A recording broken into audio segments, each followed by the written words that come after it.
Taigi, Instagram'e užvirė nemaža diskusija, kad 15% graža, metinė graža yra nerealu. Tad šiandien panagrinėkime šitą sritį ir pažiūrėkime daugiau negu 10 vietų, kur galima gauti daugiau negu 15% metinės gražos.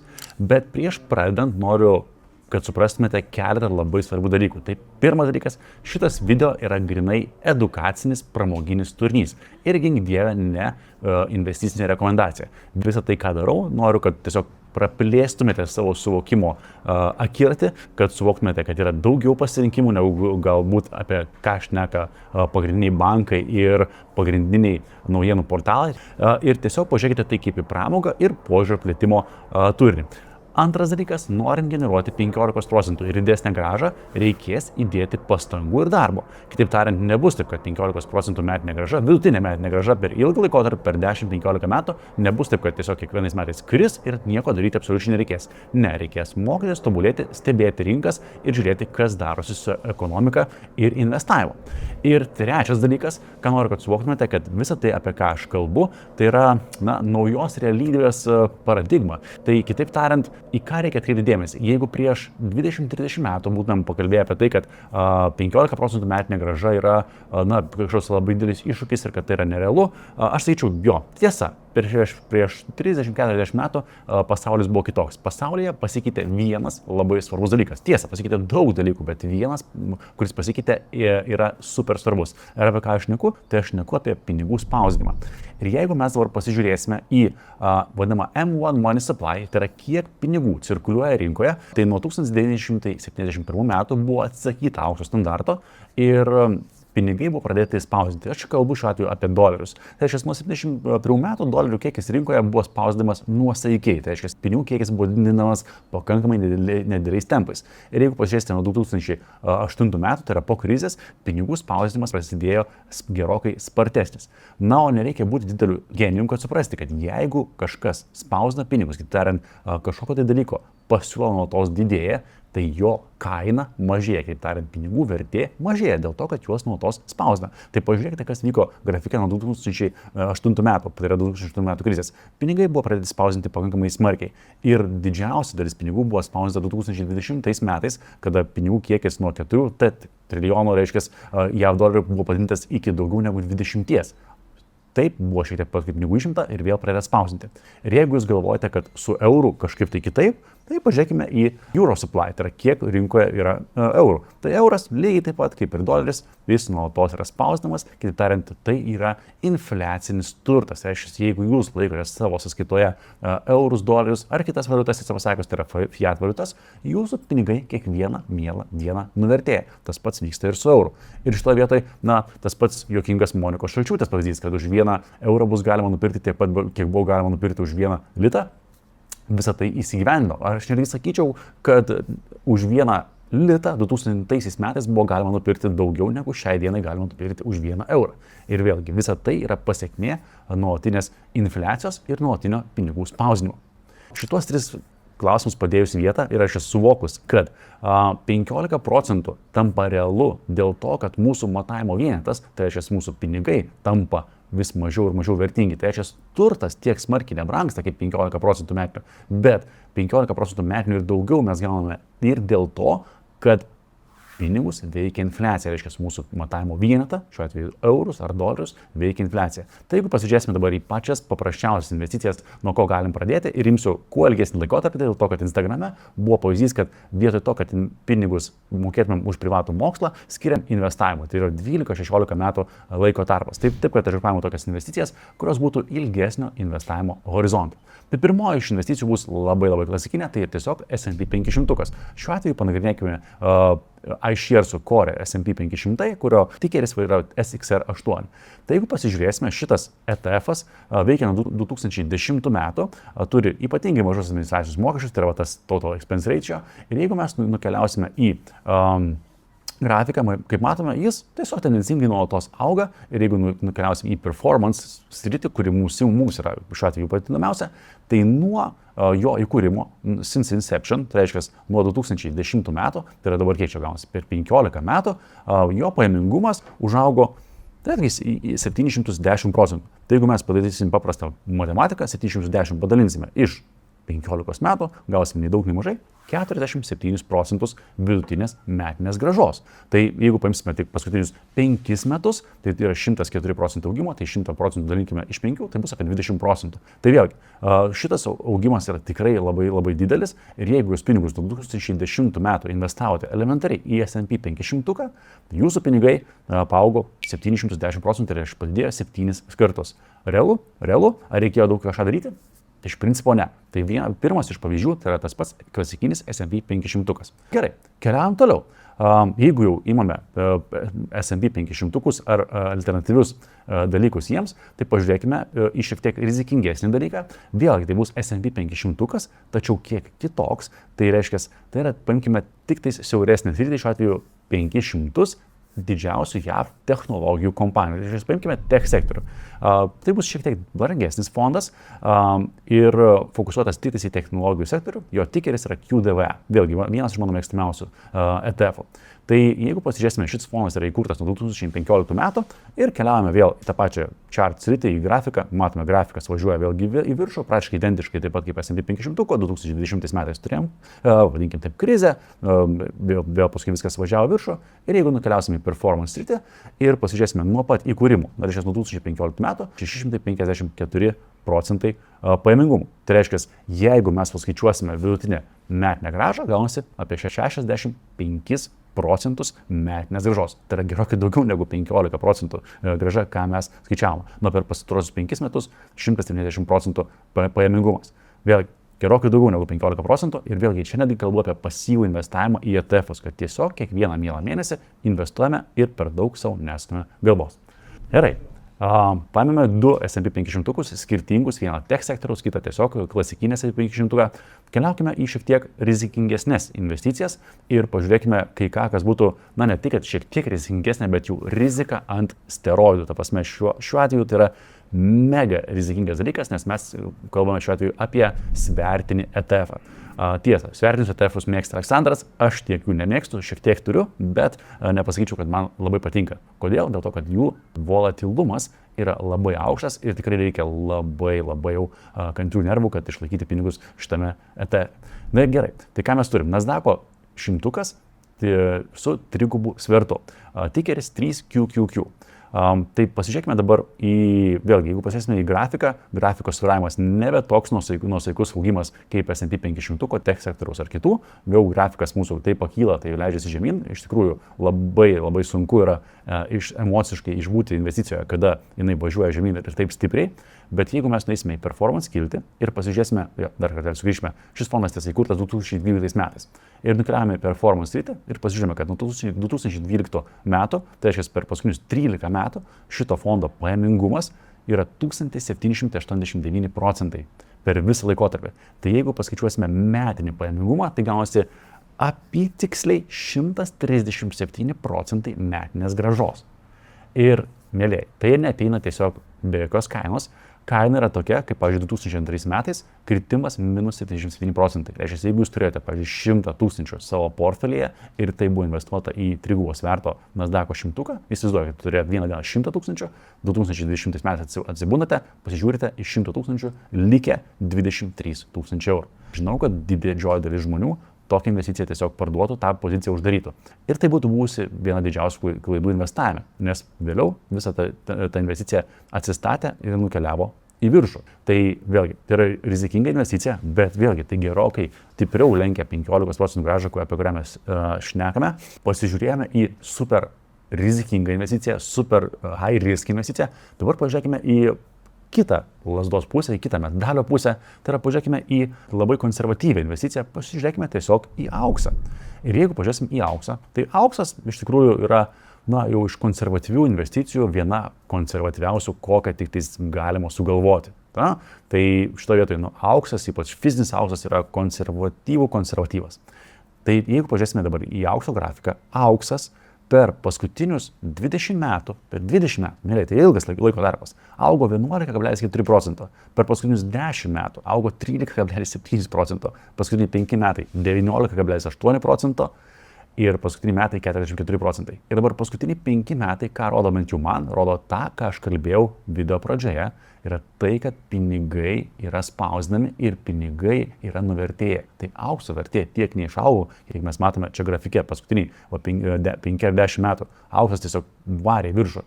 Aš manau, kad pagrindinė aukso brangimo priežastis yra tai, kad valiuta tiesiog ėmė ir nuvertėjo. Tai tiesa. Jeigu kalbant apie kitas konservatyvias investicijas, viena iš konservatyvių investicijų yra tas pats nekilnojamas turtas. Ir jeigu mes nekilnojamą turtą investuosim Lietuvoje, aš sakyčiau, galima tikėtis nuo 5, galbūt iki 10% pajamingumo, jau kalbėsime apie ilgalaikės nuomos sritį.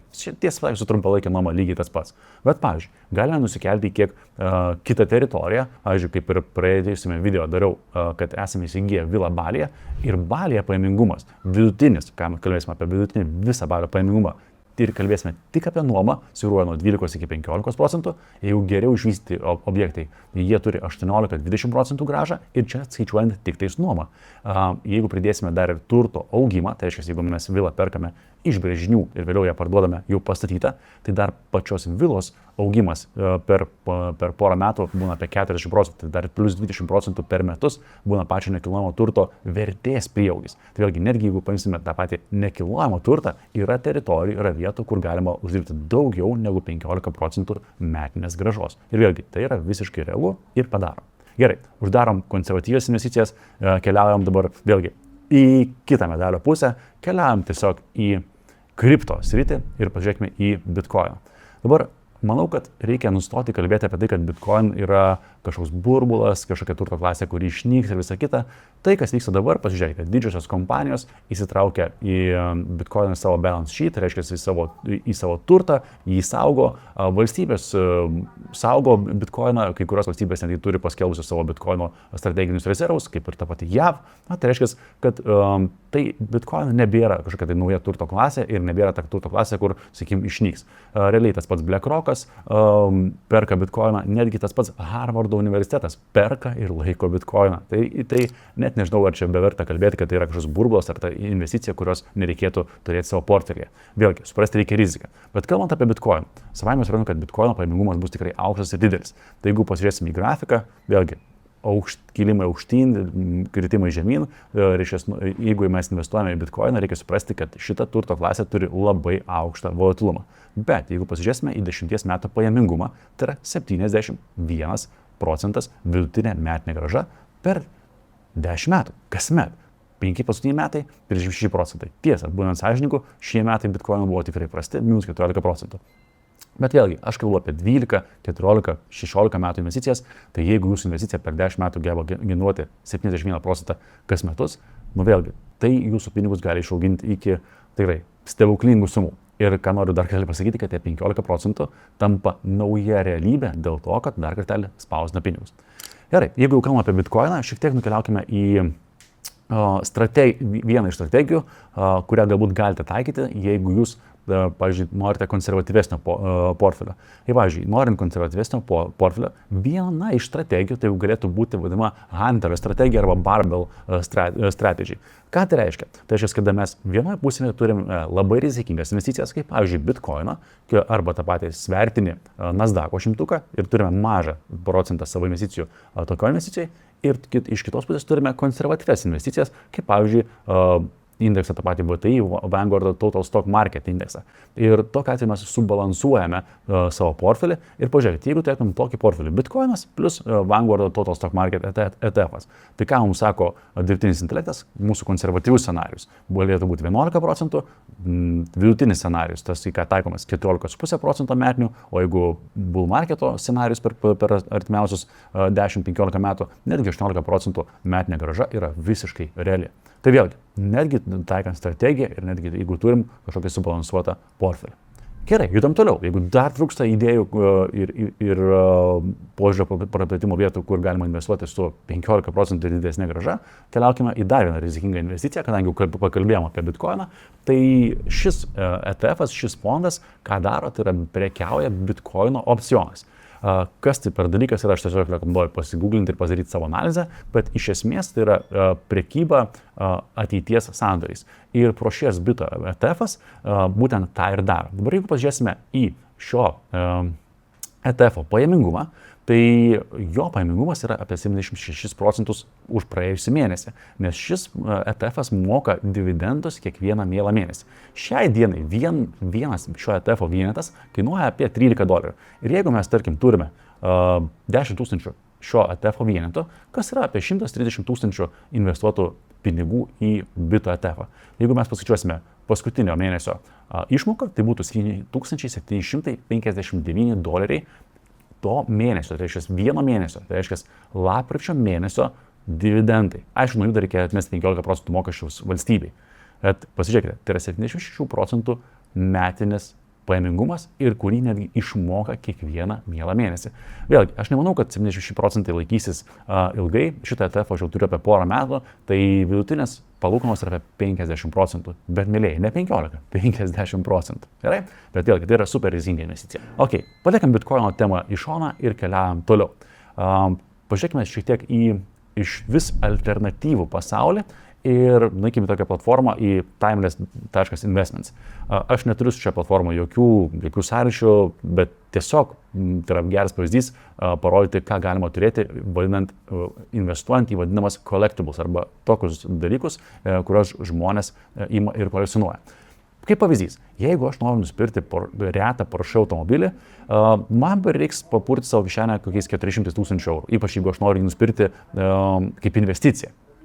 Tai ką padarė Timeless platforma, tai tiesiog jie subūrė investuotojus ir kada galima įsigyti dalinę nuosavybę. Tai pavyzdžiui, norite įsigyti šitą Porsche RSR Rest Mode, galite investuoti nuo 50 € į šitą projektą, tas automobilis lieka pas savininką arba platformoje, čia kaip jau bus nuspręsta, ir kai parduos tą automobilį, jūs uždirbta grąža bus atitinkamai padalinta pagal tai, kiek tos fractional shares jūs turite. Dabar jeigu pažiūrėsime į exit sritį, tai reiškia ten, kur jau buvo realiai paimta ir parduota. Man viena įdomiausių investicijų yra laikrodžiai, aš labai mėgstu laikrodžius. Tai pavyzdžiui, tas pats Vacheron Constantin laikrodis pirktas buvo už 30 000 €, parduotas už 90 000 €. Viso pajamingumas 200% per 8,5 mėnesio. Dar vienas Audemars Piguet laikrodis 48 900 kaina, parduota už 90, 84% grąža per 14,5 mėnesio. Taip, tai jeigu pažiūrėsim platformos bendrą pajamingumą, tai yra vidutinis pajamingumas 27%. Ir vėlgi tai yra realu padaroma ir tiesiog lystė, pažiūrėkite, kokių yra dar alternatyvių investicijų, kaip pavyzdžiui viskis, menas, netgi bateliai, Nike bateliai, kur man yra atrodo kosmosas, kas juos perka. Bet vėlgi, pasirodo, yra žmonių, yra poreikių, kas tą nori daryti, investuoti ir rinktis kažkokias tai alternatyvas. Ką dar kartą noriu pasakyti, kad yra alternatyvų, yra įdomių vietų, kur galima investuoti. Gerai, iš alternatyvų keliaukim prie, sakykim, žanro klasikos. Jeigu pažiūrėsim dabar pavienės akcijas, yra be galo sunku atsirinkti tas akcijas, į kurias investuoti, į kurias ne, bet galbūt kartais galima nuspėti, kad kai kurios kompanijos dirbs tikrai labai gerai. Ir šiuo atveju paimam tą pačią Google arba kitaip tariant Alphabet akciją ir jeigu pažiūrėsim, tas pats Google Alphabet per metus paskutinius 10 metų sugebėjo demonstruoti 63% vidutinę metinę grąžą. Tai reiškia, jeigu jūs tiesiog paprastai pirkote Google akcijas paskutinius 10 metų, jūsų grąža buvo 63% kiekvienus metus. Ir tai yra vienas iš pavyzdžių, ką galima padaryti. Tai vėlgi, jeigu gebate atsirinkti pavienės akcijas, galbūt galite keliauti ir į tą sritį.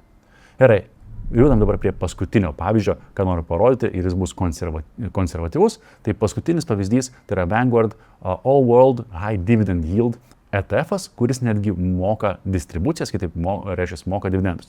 Tai šitoje vietoje, jeigu mes pažiūrėsime į grafiką, vėlgi grafikas panašus kaip ir visų ETF-ų, 20 metai pakritimas dėl COVID ir toliau nuosaikus augimas. Dabar jeigu nukeliausime į performance sritį, tai tiesa, šitas ETF-as yra sukurtas 2013 metais, tai grubiai jam yra 12 metų amžiaus, tai yra per 12 metų jis sugebėjo uždirbti bendrai 168% grąžos. Tai yra grubiai vidutiškai 14% metinė grąža.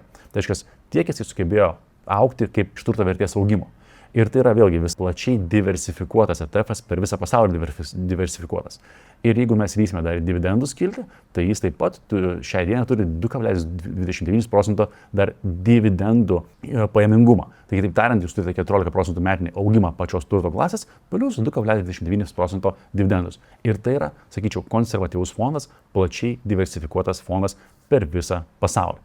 šiandien tiek investicijų, kurios yra gerokai paimingesnės negu 15%, aš tikiuosi, kad šis video padėjo jums praplėsti požiūrį, kiek yra įvairių pasirinkimų, kur galima investuoti ir turėti didesnę grąžą. Jeigu patiko, nepamirškite uždėti laiką, palikite komentarą ir būtinai parašykite, kokias jūs investicijas renkatės savo portfeliuose. Jeigu turite idėjų apie tai, kokius video norėtumėt matyti mano kanale toliau, irgi brūkštinti komentarą, pasistengsiu juos padaryti. Ačiū, kad žiūrėjote ir iki.